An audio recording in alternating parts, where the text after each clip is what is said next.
Hi, today I'm going to be discussing the CPI ransomware attack.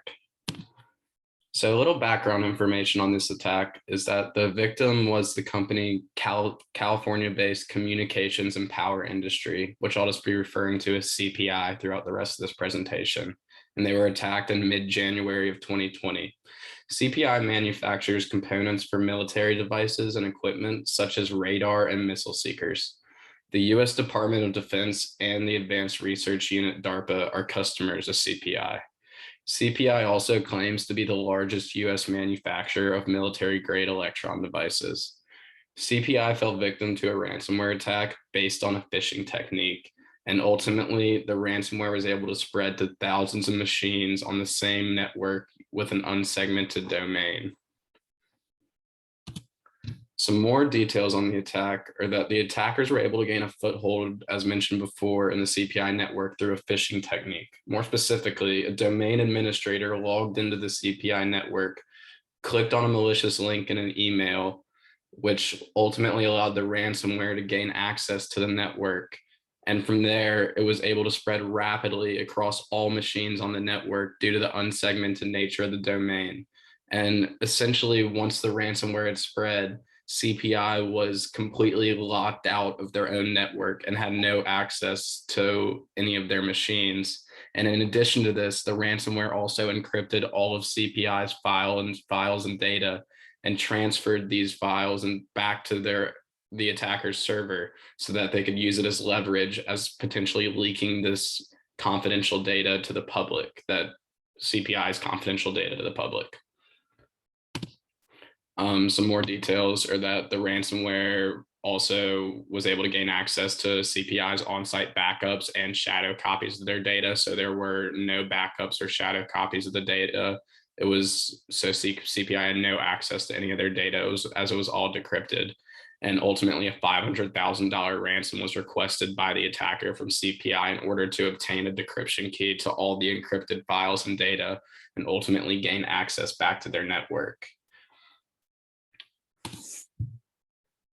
Here I created and it's a little visual showing the attack vector to better see the step-by-step nature of the attack.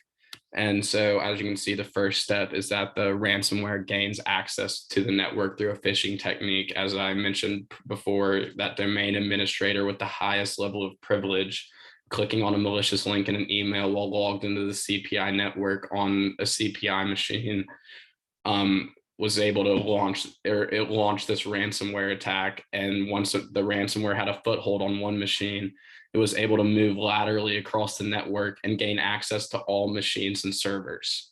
And from here, it then encrypted all files and data on the network, including backups and shadow copies, so that CPI didn't have access to any of their files or data. And this next step kind of happens in unison with the third step, but I separated them to make it more clear to see. But the attacker also transferred all files and data back to their own all files and data back to their own server so that they could potentially leak this data to the public if CPI refused to pay the ransom that they requested. Just further leverage for the attacker to make money through this ransomware. And as you can see, the last step, obviously, for a ransomware attack is the attacker requesting a ransom in order for the victim to obtain a decryption key and so that they can gain access back to all their encrypted files and data and gain access back to their network.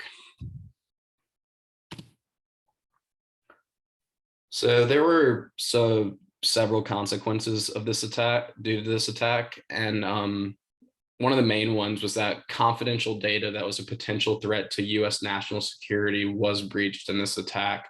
And this is primarily due to the fact that, as mentioned before, CPI does manufacture military-grade electronics for the US Department of Defense and DARPA. So a lot of data on their network requires a certain security level clearance. And if any of that data were to be made public, it could pose a national security threat to the United States. And due to the fact that this data was confidential and was potentially a threat if leaked, CPI was forced to immediately pay the $500,000 ransom that was requested so that they could obtain that decryption toolkit and regain access to their network and the confidential data, which was breached and encrypted. And some more consequences. These are more focused on the consequences against CPI as a company and their operations as a whole after this attack, or that nearly a month after the attack, CPI was only able to restore approximately a quarter of their machines to operational status. And in addition to this, CPI had installed many of the compromised computers' operating systems completely from scratch, which is extremely time intensive and was extremely difficult for them to accomplish due to short staffing at the time. And due to this, CPI was ultimately sent into a panic mode due to the severity of the attack as their operations were completely halted. And this was according to TechCrunch. And so there's several motivations for studying this attack. I'll kind of go through them one by one.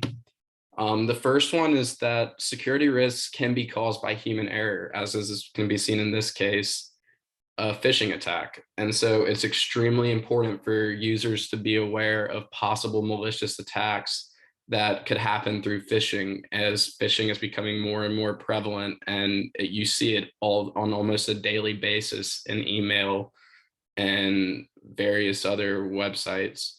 So in this case, a domain administrator with the highest level of privilege needs to be very well educated and very careful when interacting with outside sources, as they could possibly be malicious attackers, as was in the case in here. And and by clicking that link, you could possibly give the malicious attacker a foothold to your network. In addition to this attack exposes us to the dangers of using an unsegmented domain, as it allowed the ransomware to spread rapidly across the network once it had access to one machine. And ultimately, the ransomware, due to this unsegmented domain, the ransomware was able to infect thousands of machines on the CPI network by the time CPI had even detected the ransomware. By the time they had detected the attack, thousands of computers and machines had already been infected and their data had already been encrypted and they'd been locked out of their network. So there was no way for them to respond once they did know of the attack. And then a third reason is that the ransomware attacks using this type of ransomware, this file encrypting and transferring the data back to the attacker server, are becoming much more prevalent, and they're going after higher targets and bigger companies. So it's important for computer security specialists to understand the nature of these attacks so that they can possibly prevent them, as they're now being funded by millions of dollars, and ransomware in itself has become almost its own black market underground industry, which thousands of people make their livelihood off launching these ransomware attacks. And then lastly, another motivation for studying this attack is just the sensitive nature of the data which was breached from CPI. Whenever data is breached that could pose a national security threat, it's very important for us to study these attacks, because we want to be able to prevent anything that could pose a national security threat from potentially being breached, and need to take preventative measures against this in order for national security purposes. And here's a visual to display the increase in ransomware attacks. This is from Q1 of 2020 to Q2 of 2021 now. And as you can see, there's a drastic spike in Q2 of 2021 with it constantly rising, but a drastic spike in Q2 with almost 200 million attacks. And this is sourced from SonicWall through ThreatPost. And in conclusion, this attack ultimately stemmed from user error. That is the domain administrator with high level of privilege clicking on a malicious link in an email. And the response of paying the ransom was most likely appropriate due to the sensitive nature. The attacker is still unknown and has not faced any punishment because of this. And while the domain administrator should share a large portion of the blame, The risk of using an unsegmented domain were also exposed in this attack and should share a portion of the blame. And here's my works cited page with the various resources I used in making this. And so a couple of questions for people to think about after watching this presentation are, what can this attack teach us as computer scientists and computer security specialists about the risk of using an unsegmented domain when it comes to ransomware attacks and various malware attacks? And also, why are ransomware attacks rapidly rising, as was seen in the visual shown previously? And what are some ways in which we can take preventative measures as computer security specialists to prevent these ransomware attacks due to the fact that they are rapidly increasing and that we're much more likely to see them on a daily basis?